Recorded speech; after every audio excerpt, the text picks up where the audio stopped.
جب آپ دونوں ایک ہی وقت میں ایک دوسرے کو یاد کرتے ہیں تو سمجھ لیں کہ یہ اللہ کی طرف سے کوئی خاص اشارہ ہے۔ کبھی کبھی زندگی میں کسی کی موجودگی کے بغیر بھی اس کی موجودگی محسوس ہوتی ہے۔ کبھی دل بے چین ہوتا ہے، آنکھیں بے سبب نم ہو جاتی ہیں۔ کبھی آپ کسی کے بارے میں سوچتے ہیں اور حیرت کی بات یہ ہے کہ وہ بھی اسی لمحے آپ کے بارے میں سوچ رہا ہوتا ہے۔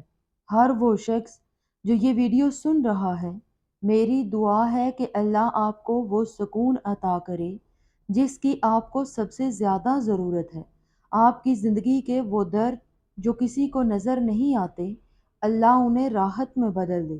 آپ کے دل کی ہر بے قراری کو سکون ملے اور آپ کی ہر دعا قبول ہو، اور آپ کو ایسے رزق سے نوازے جس میں برکت ہو، ایسی خوشیاں دے جو کبھی ختم نہ ہوں، اور ایسا نور عطا کرے جو اندھیروں کو مٹا دے۔ اللہ آپ کو اپنے پسندیدہ بندوں میں شامل کرے، آپ کے ہر امتحان کو آسان کرے، آپ کے لیے ایسے دروازے کھولے جن کے بارے میں آپ نے کبھی سوچا بھی نہ ہو۔ آپ کے راستے کی ہر رکاوٹ دور ہو جائے اور ہر قدم پر رحمتوں کا سایہ ہو۔ میری دعا ہے کہ اللہ آپ کے نصیب کو خوبصورت کرے۔ آمین ثم آمین۔ ہم سب اپنی زندگی میں کبھی نہ کبھی کسی کو ایسے یاد کرتے ہیں کہ سانس رکتی ہے، دل دھڑکتا ہے، لیکن زبان خاموش رہتی ہے، اور اسی لمحے کائنات آپ کی اس خاموش صدا کو سن لیتی ہے، کیونکہ سوچ، جذبات، محبت یہ صرف آپ کے دل میں قید نہیں ہوتے، یہ کائنات میں گونجتے ہیں، لہروں کی صورت میں، دعا کی صورت میں، آنسوں کی صورت میں۔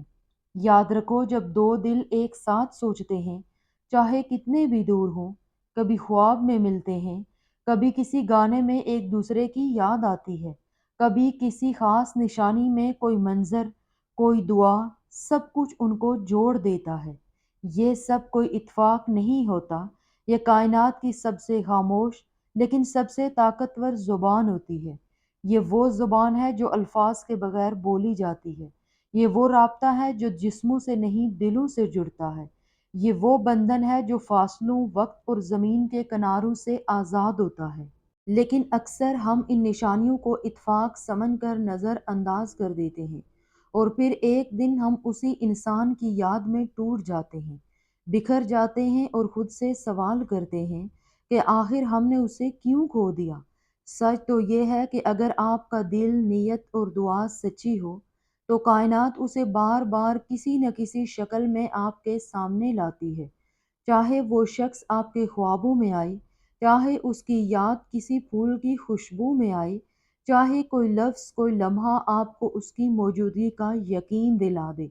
اور جب دو لوگ ایک ساتھ ایک دوسرے کو یاد کرتے ہیں تو صرف ان کے دماغ نہیں، ان کی روحیں بات کرتی ہیں، صرف خیالات نہیں، تقدیریں جڑتی ہیں، صرف الفاظ نہیں، کائنات کے ذرے ذرے میں ان کے جذبے بکھر جاتے ہیں۔ کیا تم نے کبھی سوچا ہے کیوں تمہارا دل بے وجہ کسی کی طرف کھنچتا ہے؟ کیوں تمہاری آنکھیں اس کی موجودگی کو تلاش کرتی ہیں؟ کیوں خوابوں میں تم بار بار اسی شخص سے ملتے ہو؟ کیوں؟ کیونکہ تمہاری سوچ، تمہاری دعا، تمہارا درد کائنات نے سن لیا ہے۔ یاد رکھو، محبت صرف جسموں کا میل نہیں، یہ روحوں کا معاہدہ ہے۔ لیکن اگر تم ان اشاروں کو نہ سمجھو، اگر تم اپنی انا میں یا خوف میں خاموش رہو، تو پھر صرف آنکھیں نم رہ جاتی ہیں، صرف دل کی تڑپ باقی رہتی ہے، اور پھر انسان ایک ایسی کہانی بن جاتا ہے جو ادھوری رہ گئی ہے۔ اگر تم کسی کو سوچتے ہو، اگر کوئی تمہارے دل میں، دعا میں، خواب میں بار بار آتا ہے، تو خاموش نہ رہو، کائنات کی زبان کو سمجھو، دل کی صدا کو پہچانو، کیونکہ محبت، قسمت اور کائناتی اشارے بار بار نہیں ملتے۔ شاید وہ بھی اسی لمحے تمہیں سوچ رہا ہو، شاید وہ بھی ٹوٹ رہا ہو، شاید وہ بھی اپنی آنکھوں میں تمہاری تصویر لیے دعا میں ہاتھ اٹھائے بیٹھا ہو۔ اور جب دو دل ایک ساتھ سوچتے ہیں تو صرف کائنات نہیں، خدا خود گواہ بن جاتا ہے، اور تب دوری، خاموشی، وقت سب مٹ جاتے ہیں، اور صرف سچ، دعا اور روحوں کا عشق باقی رہتا ہے۔ اور کبھی مت بولو جب دو لوگ ایک ساتھ سوچتے ہیں تو پوری کائنات ان کو ملانے کے لیے سازش کرتی ہے۔ اللہ کرے تمہیں تمہاری سچی محبت، تمہاری سچی دعا اور کائنات کی نشانیاں جلد سمجھ آ جائیں اور تم وہ سب پا سکو جس کے لیے تمہاری روح صدیوں سے تڑپ رہی ہے۔ پہلی نشانی، بے وجہ دل کی تڑپ یا بے چینی۔ اچانک دل میں اضطراب، بے چینی یا کسی کی شدید یاد آنا۔ بعض اوقات جسم میں کپکپی یا دل کی دھڑکن تیز ہو جاتی ہے۔ روحیں ایک دوسرے کو بلا رہی ہوتی ہیں۔ جب توانائی کا بہاؤ ایک طرف بڑھتا ہے تو جسم اور دل فوراً رد عمل دیتے ہیں۔ دوسری نشانی، اچانک رابطہ قائم ہونا۔ دونوں میں سے کوئی ایک اچانک دوسرے کو محسوس کرتا ہے اور رابطہ کرتا ہے، چاہے دن ہو یا رات۔ اگر دونوں بیک وقت کال یا میسج بھیجیں تو یہ اور زیادہ طاقتور اشارہ ہے کہ روحانی رابطہ جسمانی دنیا پر غالب آ گیا ہے۔ تیسری نشانی، وقت کی ہم آہنگی۔ دونوں کی زندگی میں ایسے واقعات ایک ساتھ ہوتے ہیں جو انہیں قریب لے آئیں، چاہے کام کا موقع، سفر یا کوئی ذاتی تبدیلی۔ وقت کو ترتیب دے کر دونوں کو قریب لایا جا رہا ہے۔ چوتھی نشانی، اندرونی سکون یا اضطراب۔ ایک دوسرے کی سوچ یا موجودگی کا احساس ہونے پر دل کو سکون یا غیر معمولی جوش ملتا ہے۔ بعض اوقات دونوں کو ایک ساتھ اضطراب بھی ہوتا ہے، روح کی لہریں جڑ رہی ہیں، جسم اور دل اس کا عکس دے رہے ہیں۔ پانچویں نشانی، ہم وقتی اتفاقات۔ جب دونوں ایک ساتھ ایک ہی بات سوچتے ہیں یا ایک ساتھ کوئی قدم اٹھاتے ہیں، جیسے ایک شخص میسج لکھ رہا ہے اور دوسرے کا میسج آ جانا، یہ اس بات کی نشانی ہے کہ دونوں کی توانائی کی فریکوینسی ایک ہو چکی ہے۔ روحوں کی ہم آہنگی، وقت اور فاصلہ بے معنی ہو جاتے ہیں۔ چھٹی نشانی، مخصوص نشانیوں کا بار بار نظر آنا۔ مخصوص نشانیوں کا بار بار نمودار ہونا اس بات کا پیغام ہے کہ تم دونوں کی سوچ یا مقدار آپس میں جڑ رہے ہیں۔